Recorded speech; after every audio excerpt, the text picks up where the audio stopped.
You got the glasses? I don't have the Yeah, glasses. because I was up later than the last night. All right.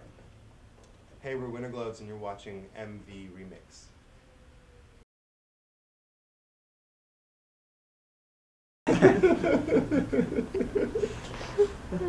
All right, perfect. So, I don't remember you telling me or not, but is this your first time in Vancouver itself? I don't think so. It's fifth Fourth? time? Fourth or fifth? Fourth? Yeah. Brilliant. Yeah, it's true. We did a lot of showcases before. I think the first time we came here was It was transmission. Yeah. No, Oh no, it was the with party your with party. Seidai. Okay, Yeah. that would be right. And then Yeah. Student City Club. And then transmission. And And then the Biltmore. yeah. So it's the fourth time. Yeah, it Cool. was our second time at the building. Have you noticed much of a difference coming here any different times, or just pretty much you've been passing through? I don't know. I think it's building. You know, honestly, we've been playing kind of in the same area of town. I think there's kind of a scene, you know, and people are definitely. I think there's people at the shows that have been there before, and so I think It's totally building. Like if we compare to the first show we were here, and now like it's really better now. Like Mhm. people they know the songs now, and there's several people in the show. So. I've sort of noticed that with your type of music, people often confuse it solely with like an electronic sound, but you actually perform your own instruments and stuff Mhm. on stage. Yeah. Did you have sort of formal chord progression teaching and things like that, or did you just experiment to learn how to use the instruments? I think like I know Vincent and Jean-Michel and I went to school, but I dropped out. I think you went to school too. Yeah, but dropped you, out. Yeah, but like we all like had like studies in music, but we were like stubborn. Like we wanted to do our own thing for sure. Like I speak for myself. I was a jazz drummer first, and then I wanted to write songs and I wanted to do my own thing. So I just like I left. Cool. Yeah, the same for me too. I was at school studying music, and I came from a small town in the country, moved to Montreal to pursue music.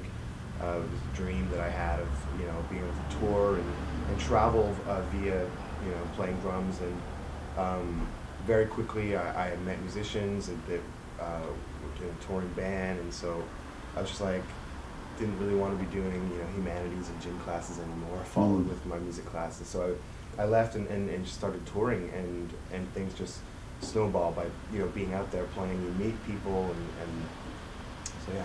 It's too bad that you didn't take your gym classes, because like, when you would play frisbee and football on the beach, you're...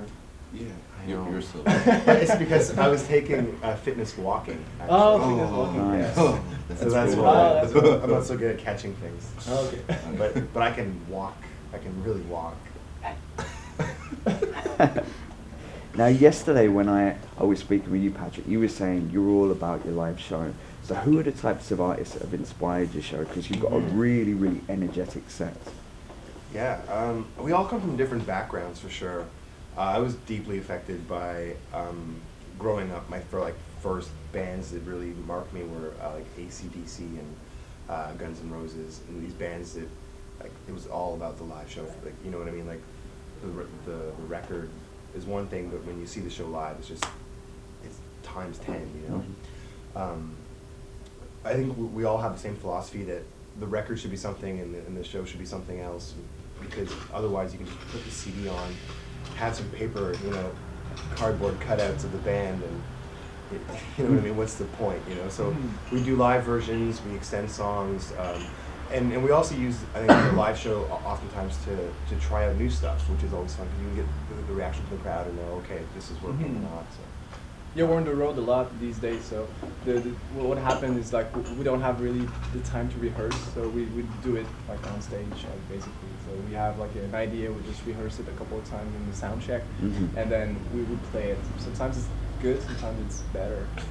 Sometimes it's train wreck. But it keeps it fresh and exciting, Yeah. So yeah, we just hope for the people at the show. It's not one of our off, moments. Yeah.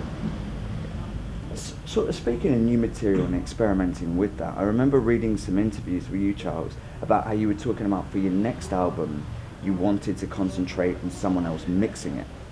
How do you feel about having something like that happen in terms of, do you feel it better when someone else comes in to do it, or do you prefer handling it yourself, or what's your take on? I mean, for the second album, it's just a little special. The first album was really just a start, getting to know people, building our team, and like meeting producers, meeting our team, like manager, label, and whatever. But now the second album is really different. We just got our own studio. We're building the acoustic together. Nice. We're working on the machines. We're trying microphones and stuff like that. I'm gonna produce the second album, and I'm really excited to to have hands-on everything, and like to write the songs, and then to like look with Pat for the drum sounds, and then go with like each of the guys to really to get what we want as a band.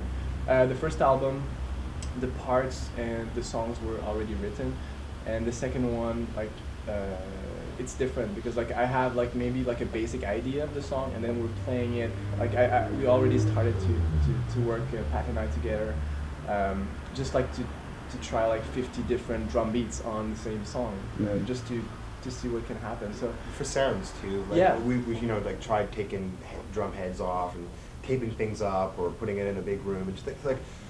Luckily this time we have a little more time to, and well, the luxury of having your own studio too is that you can just take the time to experiment, and you don't feel the tick of the clock and that pressure to deliver in a given week or whatever. Like the last record we went in, recorded it in a week. In 10 days. Yeah. Nice. Yeah. So we still have given ourselves a deadline, which is kind of a real tight one again, but at least we can work on our own schedule, and I think that gives us a lot more freedom. And we'll be more happy. Plus, it's gonna be in Montreal too. Like the last one we did in Toronto. Okay.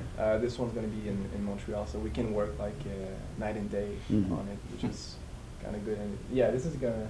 It's gonna be. Yeah, because we're gonna mix it together too. So it's like we're gonna record it, mix it together. We're gonna go somewhere else for the mastering and stuff, but since it's gonna be like hard work, but really exciting. Brilliant. And